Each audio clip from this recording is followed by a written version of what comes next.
Hey, how's everyone doing? Today, I'm going to make a necklace inspired by the masks of tragedy and comedy. At first, I planned to carve it entirely from wood. Working with wood is fascinating, but I wanted to add more details, so I changed the material altogether to let the masks express more, just like they did, over 2,500 years ago in ancient Greece. In ancient Greece, theater was one of the most important parts of social and religious life. These performances were part of grand festivals honoring Dionysus, the god of wine, joy, and theater, and they were performed before massive crowds. And just like on a theater stage, where an actor can make a mistake, I made one here too. A new kind of mistake, one that I'll have to add to my long list of past mistakes. You see, epoxy resin only hardens when part A is mixed with part B in the exact right ratio. After a certain amount of time, it becomes solid and strong. But here, I managed to invent a new mistake. I mixed part B from two different epoxy resins together, and I only realized something was wrong when time kept passing. And the resin never hardened. My very first mistake, right at the beginning. Fortunately, cleaning it up was easy. I removed the resin, cleaned the wooden block, and got it ready to pour again. Hopefully, this time, with the right mix.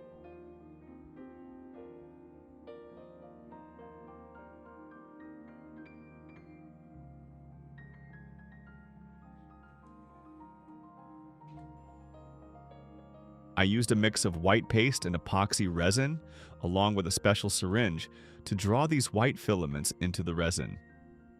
Later in this video, I'll show you exactly how I modified the syringe to make it perfect for this task. These filaments inside the comedy mask represent the different layers that make up its character.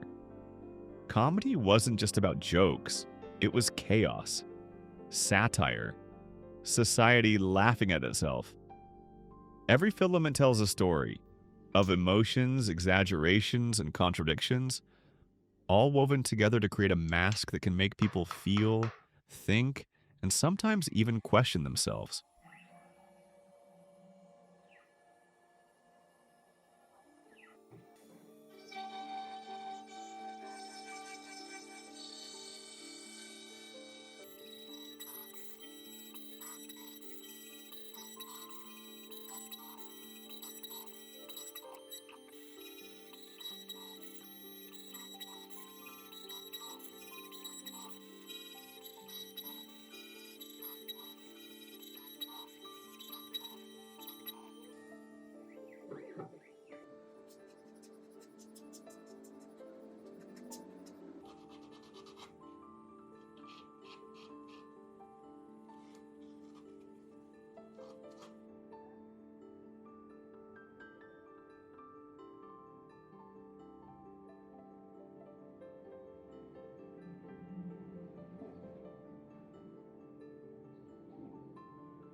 The syringe tip normally has a slanted cut, which lets too much of the mixture come out. And that would make the filaments too thick. I want them thin, so I trim the tip to make the opening smaller. Then I fill the syringe with a mixture of resin and black paste and remove any air bubbles.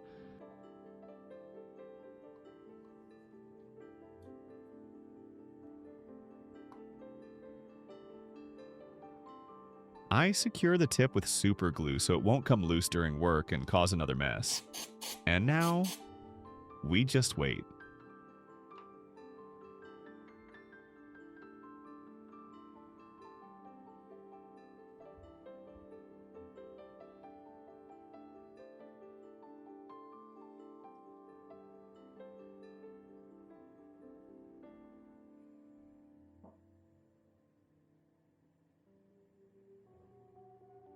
Tragedy is different.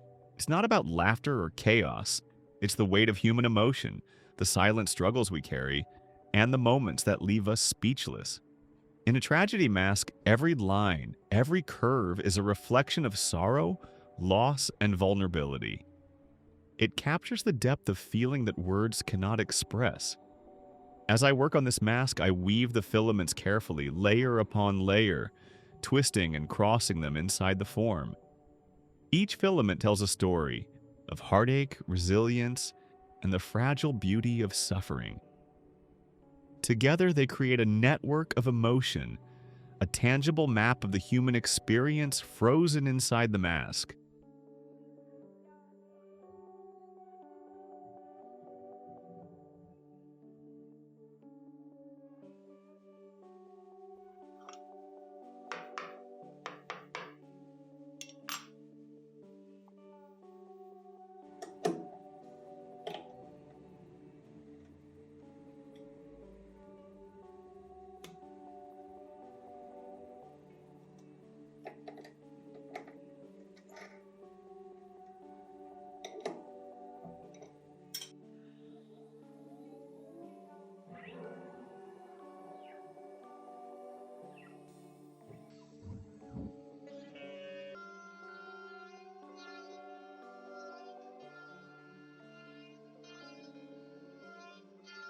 Masks have always been more than objects. Long before they became symbols of theater or decorations on a wall, masks were tools. Tools to transform, to hide, and sometimes to reveal. Across different cultures and different centuries, humans have always felt the need to become something else. In ancient Greece, masks allowed actors to step beyond themselves. On massive stages before thousands of people, a single face had to carry an entire story. Joy, pain, madness, hope. The mask wasn't just a costume, it was a voice, an emotion, an identity. Comedy and tragedy weren't opposites. They were two sides of the same human experience. But Greece wasn't alone. In ancient Japan, no theater masks were carved with subtle expressions. A slight tilt of the head could turn calm into sorrow or serenity into rage. The mask didn't change. The viewer did. Emotion lived in the space between stillness and movement. In Africa, masks were never meant to be silent. They danced, they moved, they breathed. Worn in rituals, ceremonies, and storytelling, these masks connected the living to ancestors, spirits, and forces beyond the visible world. Here, a mask wasn't hiding a person. It was allowing something else to speak through them. In the Americas, indigenous cultures used masks to tell stories of animals, gods, and creation. A mask could represent a trickster, a protector, or a reminder that humans are not separate from nature, but part of it. Transformation was the message. Even in Europe, far from ancient theaters, masks found new meanings. During carnivals and festivals, they became symbols of freedom. When faces disappeared, social rules softened. The poor could dress as kings. The powerful could become fools. For a brief moment, identity was optional. And that's the strange thing about masks.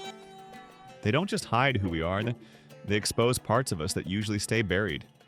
Fear, desire, laughter, grief. Sometimes it's easier to express the truth when we're not using our real face. Over time, masks slowly moved from ritual to art, from necessity to symbol. But their meaning never disappeared. Today, we may not wear carved wood or painted clay, but we still use masks at work, online, in relationships. Different faces for different moments. That's why the masks of comedy and tragedy still feel familiar. They remind us that life is never just one emotion. That laughter often carries pain, and sorrow sometimes hides a smile. As I build these masks, layer by layer, I keep thinking about that. About how every expression is made of many parts.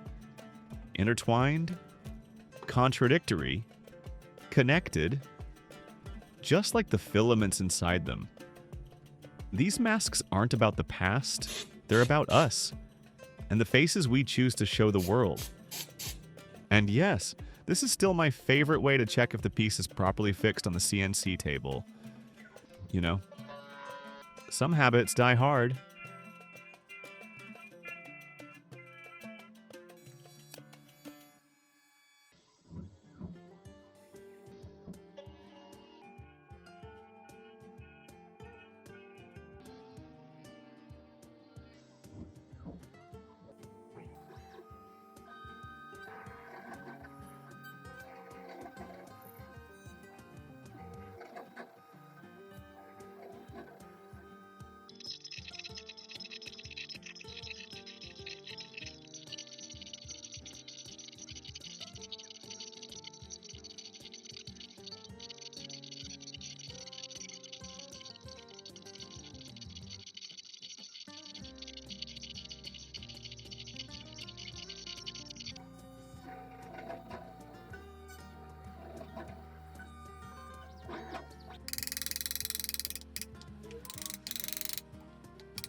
Today, masks don't live only on theater stages. We all wear them. Every single day. One face in the morning, another at work. A smile around people and solitude. Maybe silence. Maybe exhaustion. That isn't a lie. And it isn't weakness. Sometimes it's simply what keeps us going. The modern world asks a lot from us. To stay strong when we're tired, to look okay when something feels heavy, to keep moving, even when something inside us feels worn down. The comedy mask helps us get through the day. The tragedy mask waits for the quiet moments, the ones no one else sees. And that's okay. Maybe that's the real difference between us and the actors of ancient Greece. They removed their masks when the performance was over. We don't always remember when we last stood without one. Not because we're pretending, but because life doesn't always give us the chance to stop. And maybe that's what art is really for. Not to judge, not to explain, but to remind. That behind every face we see, there's a human being doing their best. Carrying something unseen. Holding things together one day at a time. And just like this piece, the final shape doesn't come from force. It comes from patience, from repetition, from going over the same surface again and again until it starts to feel right. Of course, that doesn't mean the work is finished, because sometimes, right when everything begins to make sense, you find one more way to mess it all up. And messing things up at the very last step is kind of a specialty of mine. All it takes is pulling this tiny file out of the cord hole just a little too hard. And there it goes. Cracked. So, while I'm hopefully fixing the last mistake of this video, and yes, I say hopefully because experience has taught me that it's never wise to be too confident. Usually I film the final reveal right here in my workshop. But this time, I want to take it somewhere else. And, well, on a 26-kilometer journey, anything can happen. Especially when you're someone who has a bit of a talent for messing things up right at the very last moment. But before I do that, I want to genuinely thank you. The one who stayed, who kept watching, all the way to this point. It truly is an honor to have you here with me right now. So if this video meant something to you, go ahead and give it a like. It genuinely helps more people find the work. And I'd really love to hear what you thought. Whatever came up while watching, write it in the comments, even if you didn't like the piece. The community section of the channel is open too. You can post there, start a conversation, or just share what's on your mind. And if you'd like to be part of what comes next, make sure you're subscribed. This piece is finished, but the stories of masks are not.